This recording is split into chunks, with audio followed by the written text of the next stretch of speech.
दरबार की हमने ये बात इतनी सखी देखी, तेरे दरबार से मुर्दों को मिलती जिंदगी देखी, तुझे देते नहीं देखा मगर झोली भरी देखी, तुझे देते नहीं देखा मगर झोली भरी देखी। यूं तो क्या क्या नजर नहीं आता, कोई तुम सा नजर नहीं आता, झोलियां सबकी भर जाती हैं पर देने वाला नजर नहीं आता। अनेकों नाम है मां तेरे, निराला है मां रूप तेरा, ना कोई जात है मां तेरी, ना कोई वर्ण है मां तेरा, तू उसकी है वो तेरा है जो करता है भजन तेरा, तू उसकी है वो तेरा है जो करता है भजन तेरा। बोलो श्री वृंदावन बिहारी लाल की जय। कहना जग जोता वाली माता जी। दूसरा अध्याय। संजय राजा धृतराष्ट्र से कहने लगे, इस प्रकार दया से परिपूर्ण शिव से भरे व्याकुल नेत्रों से देखते हुए दुखित हृदय अर्जुन से मधुसूदन कहने लगे, हे अर्जुन, ऐसे विकट समय में तुझे यह मोह कहाँ से आया? ऐसा मोह शूद्र पुरुषों को होता है, इससे ना परलोक में स्वर्ग मिलता है, न संसार में कीर्ति होती है। पार तू कायर मत बन, तुझे यह उचित नहीं है। शत्रु सुधन, हृदय से नीच बुद्धि को त्याग, उठ खड़ा हो। अर्जुन ने कहा, मधुसूदन, मैं संग्राम में भीष्म पितामह, द्रोणाचार्य आदि गुरुओं से युद्ध कैसे युद्ध करूंगा? हे शत्रुनिकंदन, ये दोनों पूजा के योग्य हैं, इन पर बाण कैसे चलाऊंगा? हे श्री कृष्ण, भिक्षा का अन्न खाकर समय बिताते तो भी यह बहुत उत्तम है, पर गुरुजनों को मारकर रुधिर से लिपटे भोगों का भोगना उत्तम नहीं है। जो हम अधर्म करने को तत्पर हो भी जाए तो हमें यह नहीं मालूम कि कौन बली है, वे हमको जीतेंगे या हम उन्हें। जिनको मारकर हम जीना नहीं चाहते, वे धृतराष्ट्र के पुत्र हमारे सामने खड़े हैं। इनको मारने से हमारा जीना भला नहीं है, कर्पण्य है, और कुल का क्षय होना दोष है। इन दोनों बातों से मेरा स्वभाव बिगड़ गया है। अब मैं ऐसा मूढ़ हो गया हूं कि मुझे धर्म अधर्म का कुछ ज्ञान नहीं। इसलिए मैं आपसे पूछता हूं कि युद्ध करना, भिक्षा मांगकर निर्वाह करना, इन दोनों में से कौन सी बात श्रेष्ठ है? इनमें जो उचित हो सो कहिए। मैं आपका शिष्य हूं, आपकी शरण में आया हूं। जिस प्रकार मेरा धर्म बचे और निश्चय कल्याण करने वाला उपाय हो, वही आप कहिए। हे प्रभु जी, संपूर्ण पृथ्वी का निष्कंटक राज्य पाऊं और देवलोक जो स्वर्ग है उसका अधिपात बन जाऊं, तो भी मुझे कोई उपाय नहीं सूझता कि जिससे इंद्रियों को दुखाने वाला मेरा यह शोक दूर हो जाए। संजय ने कहा, धृतराष्ट्र, शत्रुओं को संताप देने वाला अर्जुन श्री कृष्ण से कहकर चुप हो गया कि अब मैं युद्ध नहीं करूंगा। श्री कृष्ण दोनों सेनाओं के मध्य में खड़े होकर विचारने लगे, कहने लगे, हे अर्जुन को देह और आत्मा को विवेक से शोक उत्पन्न हुआ, सो जब तक इसको ज्ञान नहीं होगा तब तक इसका शोक नहीं मिटेगा। बोलो श्री वृंदावन बिहारी लाल। जब तक इसको ज्ञान नहीं होगा तब तक इसका शोक नहीं मिटेगा। यह सोचकर भगवान श्री कृष्ण कहने लगे, हे अर्जुन, जो विवेकी पुरुष है वे किसी की चिंता नहीं करते, पर तुम सोच करते हो, पंडितों के समान बातें बनाते हो, यह तुम्हारा हट ठीक नहीं है। विद्वान लोग जीते और मरे हुओं का सोच नहीं करते, क्योंकि जीना मरना दोनों ही मिथ्या है। हे अर्जुन, क्या ये सब पहले नहीं थे? क्या आगे नहीं होंगे? यह बात नहीं है। इसके पहले भी मैं था, तुम भी थे, और यह सब राजा भी थे। आगे भी हम, तुम और ये सब राजा होंगे। हे अर्जुन, जैसे इस देह की बाल्यावस्था, युवावस्था, वृद्धावस्था, 3 अवस्थाएं होती हैं, उसी प्रकार जीव भी इस देह को छोड़कर दूसरी देह पाता है। बोलो श्री वृंदावन बिहारी लाल की जय। इसमें विवेकी पुरुष को मोह करना उचित नहीं। एक कुंती नंदन, शब्द, स्पर्श, रूप, रस, गंध जो इंद्रियों के विषय हैं, वे सर्दी, गर्मी, सुख, दुख को देने वाले हैं। जिनको इंद्रियों के सुख और दुख अपनी निश्चलता से चलायमान न कर सके, उन्हीं पुरुषों ने अमृत पान किया है। इससे हे अर्जुन, इसको सहना उचित है। हे अर्जुन, जिनको यह इंद्रियों के विषय नहीं सताते हैं और जो सुख और दुख को समान जानते हैं, वे मोक्ष के अधिकारी होते हैं। अर्जुन, सुख दुख आदि नाशवान पदार्थ सभी अनित्य हैं, और जो सत्य आत्मा है उसको तो अविनाशी जान। तत्वदर्शियों ने भाव और अभाव इन दोनों का तत्व देखा है। जो सब व्यापक है वह अविनाशी है, इस अविनाश का नाश कोई नहीं कर सकता है। अर्जुन, हे भारत, यह देह विनाशी है, इसमें जो जीव रहता है वह अविनाशी है और परिणाम रहित है। बोलो श्री वृंदावन बिहारी। हमारी आत्मा जो है वो अविनाशी है, उसका कभी नाश नहीं हो सकता। फिर हम शरीर देह के वास्ते अपना धर्म क्यों छोड़ते हैं? इससे हे अर्जुन, युद्ध करके यदि कोई कहे कि अमुक को मैंने मारा, सो वे दोनों कुछ नहीं समझते। ना कोई मरा और ना किसी ने मारा है। आत्मा अमर है, इस आत्मा को ना कोई मार सकता है, ना ये मरती है। तू जो भीष्म पिता के मरने का सोच करता है वह व्यर्थ है, क्योंकि आत्मा तो किस तरह मरती ही नहीं। बोलो श्री वृंदावन बिहारी लाल की। केवल इस शरीर का नाश होता है, इससे खड़े होकर युद्ध करो हे अर्जुन। यह आत्मा न कभी जन्म लेती है, न मरती है, न कभी पहले हुआ था, न आगे होगा। यह आत्मा जन्मरहित है, नित्य है, सदा एक रस है, सनातन पुरातन है। शरीर के नाश होने पर भी आत्मा का नाश नहीं होता। जो इस आत्मा को विनाशी, नित्य, अजन्मा, विकारी समझता है वह किसी को मरवाता है और किसी को मारता है। हे अर्जुन, जैसे मनुष्य पुराने वस्त्रों को त्याग कर नए वस्त्रों को धारण कर लेता है, तत्पर यह है कि जैसे कोई पुराने वस्त्रों को त्यागने से उसको जब कोई कष्ट नहीं होता, वैसे देह के त्यागने में भी कुछ कष्ट नहीं होना चाहिए। अर्जुन, इस आत्मा को शास्त्र भेद नहीं सकते, अग्नि जला नहीं सकती, जल भिगो नहीं सकता, पवन सुखा नहीं सकती, शास्त्र से काट नहीं सकता, क्योंकि यह नित्य, सर्वव्यापक, स्थिर, अचल और शाश्वत है। हे अर्जुन, यह आत्मा इंद्रियों से परे है, मन से विचार के योग्य नहीं। ऐसे विकार रहित आत्मा को जानकर इसके लिए शोच नहीं करना चाहिए। अर्जुन, जिसने जन्म लिया वह अवश्य मरेगा, और जो मरा है उसका अवश्य ही जन्म होगा। इसे उपाय रहित बातों के लिए तुम्हारा सोच करना व्यर्थ है। तू किसी भूत प्राणी की चिंता मत कर। हे भारत, मनुष्य आदि प्राणी जन्म लेने से पहले दिखाई नहीं देते, न मरने के बाद प्रकट होते हैं, केवल जन्म मरण के बीच वाली मध्य अवस्था में दिख पड़ते हैं। तो अब सोच करने की बात ही क्या है? हे अर्जुन, कोई तो इस आत्मा को शरीर से देखते हैं, कोई शरीर से कहते हैं, शरीर से सुनते हैं, और कोई इसे सुनकर भी नहीं समझते। बोलो श्री वृंदावन बिहारी लाल। यह आश्चर्य क्या है जिसका कोई निर्णय न किया जाए कि यह है क्या?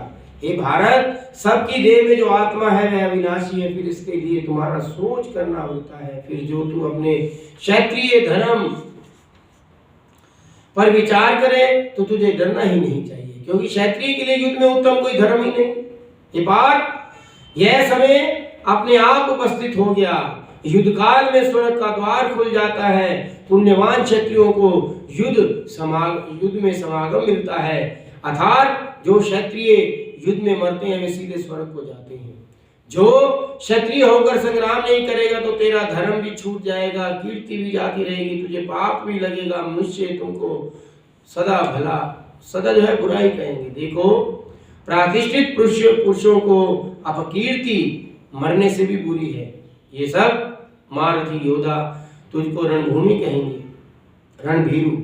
जो तुझको बड़ा मानते हैं उनकी दृष्टि से तू बलहीन हो जाएगा। यही तेरे तुझसे कई बातें कहेंगे, तेरे बल पौरुष की सदा निंदा होगी। आप बताओ, इससे बड़ा दुख कौन सा होगा?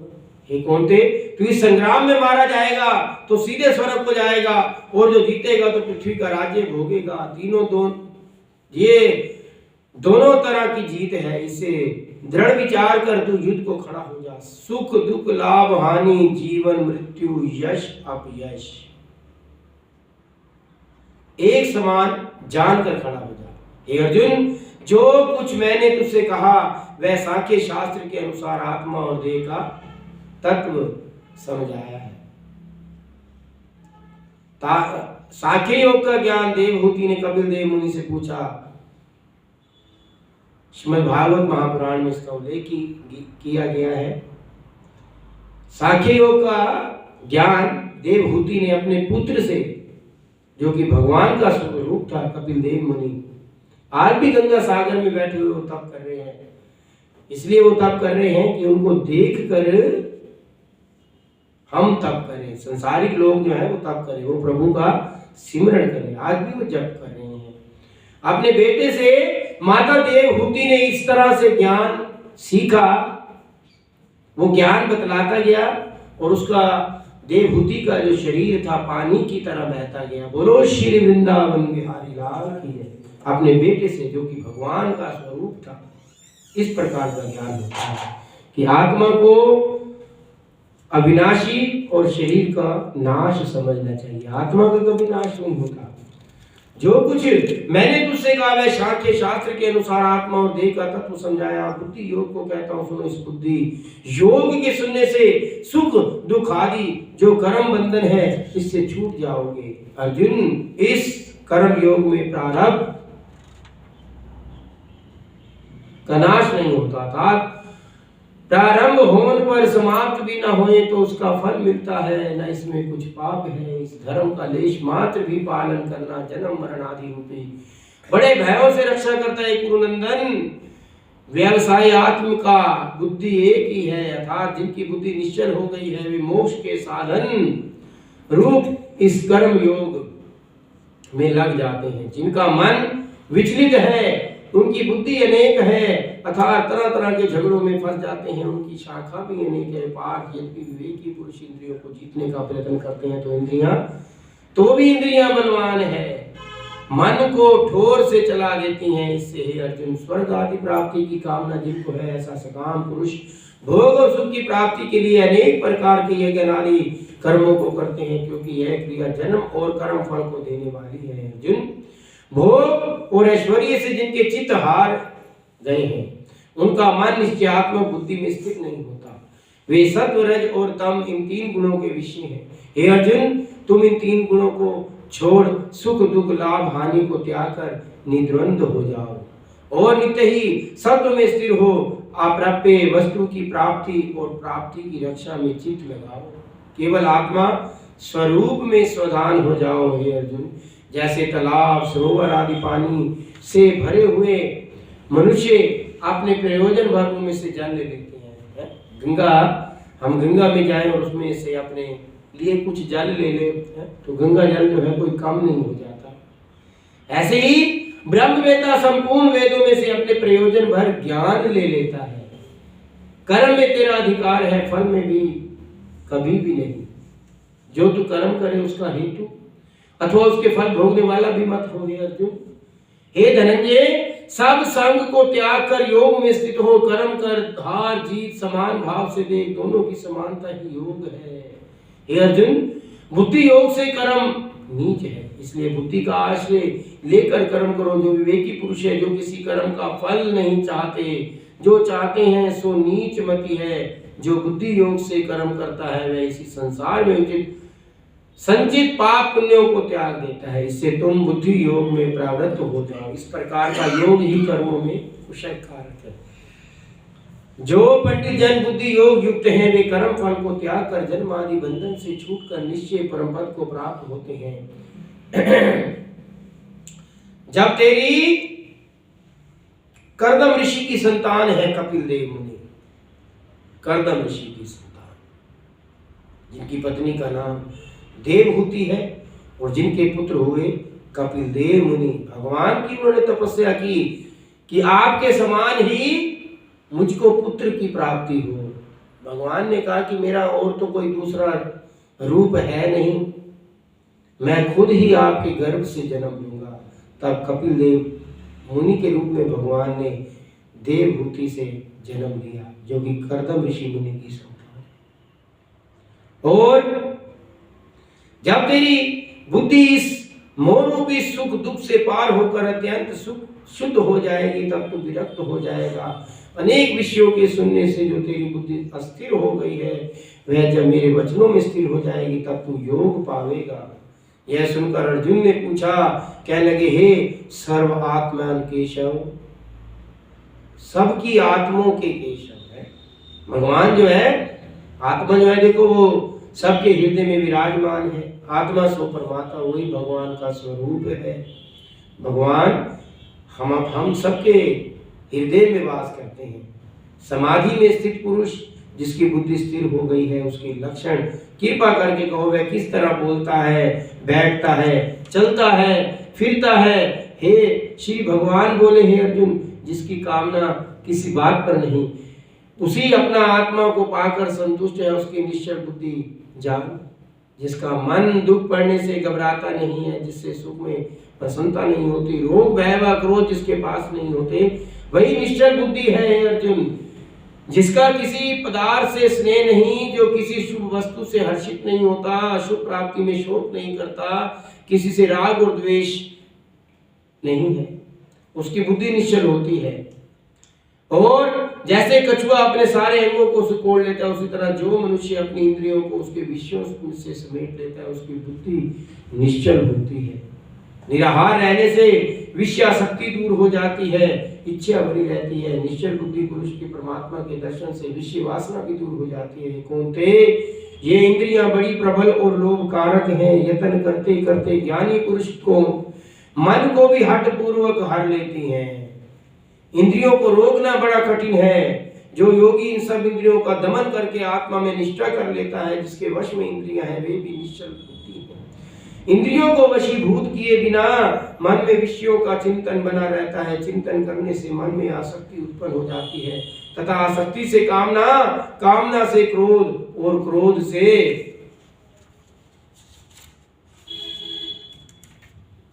मोह, मोह से बुद्धि भ्रम में पड़ जाती है, उससे बुद्धि का नाश हो जाता है। और बुद्धि नष्ट होने पर प्राणी का स्वयं नाश हो जाता है। बोलो श्री वृंदावन बिहारी। बुद्धि जिसकी बुद्धि नष्ट हो जाए, जिस बेचारे का दिमाग ही ना रहे है, तो उससे फिर क्या है? जिसको पता नहीं मैं क्या कर रहा हूँ, मैं क्या कह रहा हूँ, मैं क्या बोल रहा हूँ, क्या कर रहा हूँ है? और बुद्धि के नष्ट होने पर प्राणी का स्वयं प्राणी नष्ट हो जाता है। वह पुरुष जिसने अपना मन वश में कर लिया, वह राग द्वेष से रहित होकर इंद्रियों के विषयों का सेवन करता हुआ शांति पाता है। हे अर्जुन, शांति के प्राप्त होने पर पुरुषों के सब दुख मिट जाते हैं, और उस शांत चित्त वाले पुरुष की बुद्धि शीघ्र ही स्थिर हो जाती है। जिस पुरुष ने अपनी इंद्रियों को वश में नहीं किया, उसकी बुद्धि स्थिर नहीं होती और आत्मा के ध्यान का अधिकारी नहीं हो सकता। फिर ध्यान रहित को शांति नहीं, और बिना शांति के परम आनंद का सुख नहीं मिलता। मन जो है विषयों को भोगने वाला इंद्रियों के पीछे लगा फिरता है, और फिर वह बुद्धि को खींचकर ऐसे ले जाता है जैसे जल में वायु नाव को घुमाती है महाभाव। इसलिए जिसने इंद्रियों को उनके विषयों से हटाकर वश में कर लिया, उसकी बुद्धि जो है वो स्थिर है। और जिसमें संपूर्ण प्राणी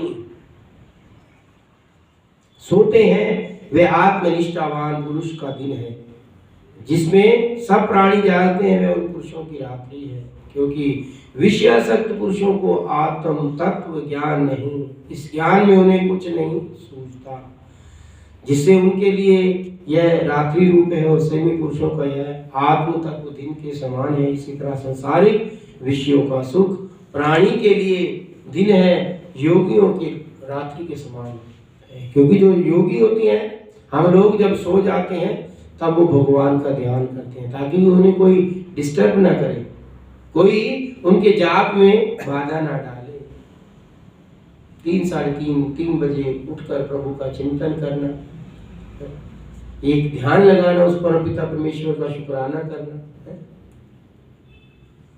जिस टाइम हम सोते हैं उस टाइम उनकी वो जाग जाते हैं, और जब हम जाग जाते हैं तो वो सो जाते हैं, क्योंकि वह विषय भोगों को कुछ नहीं जानते। ये अर्जुन, जैसे समुद्र में पूर्ण रीति से जल भरा हुआ है, और उसमें बहुत सी नदी और नालों का जल चारों ओर से आकर गिरता है, तो भी वह अचल और प्रतिष्ठित रहता है, अर्थात अपनी मर्यादा का उल्लंघन नहीं करता है। इसी तरह विवेकी पुरुष में भी सब कामनाएं लीन होती हैं, उनको शांति बनी रहती है, परंतु कामना की इच्छा करने वाले को शांति भी नहीं मिलती है। जो पुरुष समस्त कामनाओं को छोड़कर निस्वार्थ होकर विचरता है और ममता तथा अहंकार को भी छोड़ देता है, वह शांति को पाता है। अर्जुन, यह मैंने तुमसे ब्रह्म ज्ञान की निष्ठा कही है। इस ब्रह्म ज्ञान की निष्ठा को पाकर फिर संसारिक माया के मोह से नहीं मोह जाता और अंत समय में जो क्षण भर भी इस ब्रह्म ज्ञान निष्ठा में स्थिर हो जाता है वह मोक्ष पद को प्राप्त है। इति श्रीमद्भागवत गीता सूक्त ब्रह्मा विद्या योग शास्त्रे श्री कृष्ण अर्जुन संवादे सांख्य योग नाम द्वितीय अध्याय समाप्त। बोलो श्री वृंदावन बिहारी लाल की जय, बोलो सच्चे दरबार की जय। प्रेरणा जगदीय ज्योता वाली माता की सदाई कृष्णा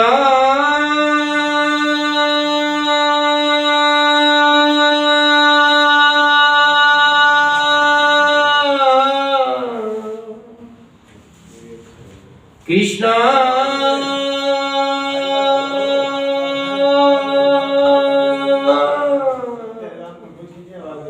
राधे कृष्णा